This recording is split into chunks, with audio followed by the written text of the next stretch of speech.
बढ़ते आगे और अब बात करते हैं बम की धमकी की। दरअसल पिछले एक हफ्ते में 70 से ज्यादा विमानों को बम से उड़ाने की धमकी दी जा चुकी है। ज्यादातर ये धमकियां विदेशी अकाउंट और फर्जी नाम से दी जा रही हैं। विमानों को लेकर के मिल रहे थ्रेट को लेकर गृह मंत्रालय अब एक्शन में है। सीआईएसएफ, एनआईए और आईबी से बाकायदा डिटेल रिपोर्ट मांगी गई है। सुरक्षा एजेंसियां इन बम कॉल्स के पीछे विदेश में बैठे भारत विरोधी आतंकी संगठनों की साजिश से इनकार नहीं कर रही हैं।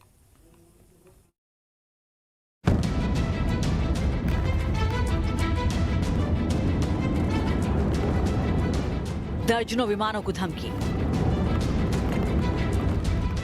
क्या सुरक्षित नहीं बचा आकाश? क्या यह किसी बड़ी साजिश का इशारा है? इंडियन एयरलाइंस को बम से उड़ाने की धमकी को लेकर हड़कंप मचा हुआ है। सोशल मीडिया प्लेटफॉर्म एक्स पर गुमनाम और अनवेरिफाइड अकाउंट से ये धमकियां दी जा रही हैं, जिससे एयरलाइंस से लेकर एयरपोर्ट पर खलबली मची हुई है। धमकियों का ये सिलसिला कब थमेगा?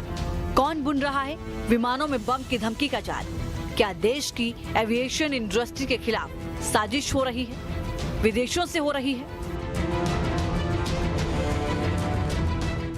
48 घंटे में दर्जनों फ्लाइट में बम की धमकी।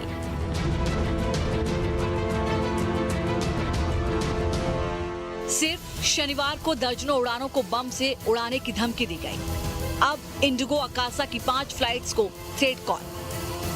6 दिनों में 70 से ज्यादा विमानों को मिली बम से उड़ाने की धमकी। थ्रेट कॉल मिलने के बाद एयरलाइंस की सभी विमानों की सघन चेकिंग की गई। हालांकि एयरलाइंस की किसी भी फ्लाइट में ना तो कोई बम मिला है और ना ही कोई विस्फोटक।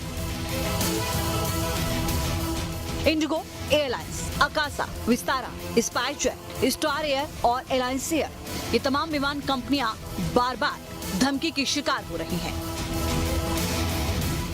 धमकी वाली इस साजिश के पीछे कौन है? क्या प्लेन में धमकी का विदेशी कनेक्शन है?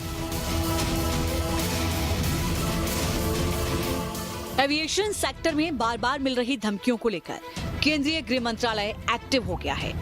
उसने सिविल एविएशन मिनिस्ट्री और bureau of civil aviation security से डिटेल रिपोर्ट मांगी है। सीआईएसएफ, एनआईए और आईबी को भी रिपोर्ट देने को कहा गया है। इस बीच डीजीसीए के डायरेक्टर जनरल विक्रम देव दत्त को हटा दिया गया है। एक साथ एक हफ्ते में इतनी ज्यादा धमकियां मिलने के बाद विमान कंपनियों के बड़े अधिकारियों ने bureau of civil aviation security यानी बीसीएएस के अफसरों से मुलाकात की है, जिससे मामले में तह तक पहुंचा जा सके।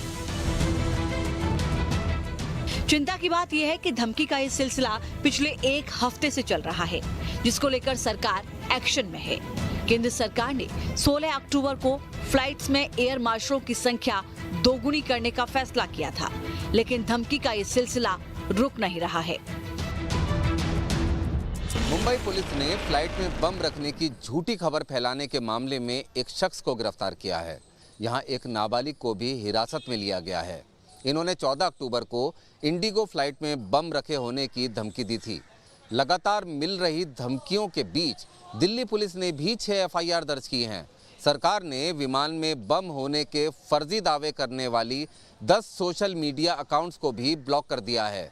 लगातार कदम उठाए जा रहे हैं, लेकिन फर्जी धमकियों का सिलसिला थम नहीं रहा। विमानों में बम रखने की धमकियों के बीच बड़ा सवाल इससे हो रहे नुकसान को लेकर है। एविएशन सेक्टर के अधिकारियों के मुताबिक एक फर्जी धमकी की वजह से एयर कंपनी को 3 करोड़ से ज्यादा का नुकसान होता है। पिछले एक हफ्ते में 70 से ज्यादा विमानों को बम की धमकी मिल चुकी है। ये सभी धमकी झूठी साबित हुई हैं। इन धमकियों की वजह से अब तक 200 करोड़ रुपए का नुकसान हो चुका है।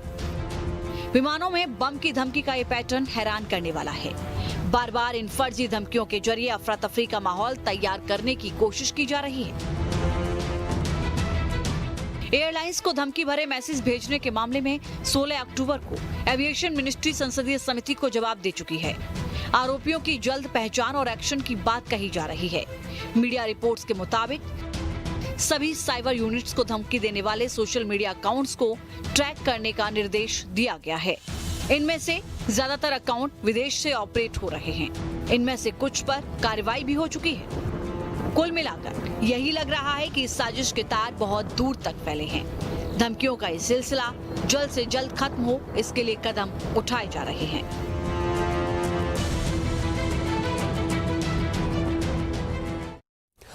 और अब बात बहराइच की, जहां पर महाराजगंज में हुए बवाल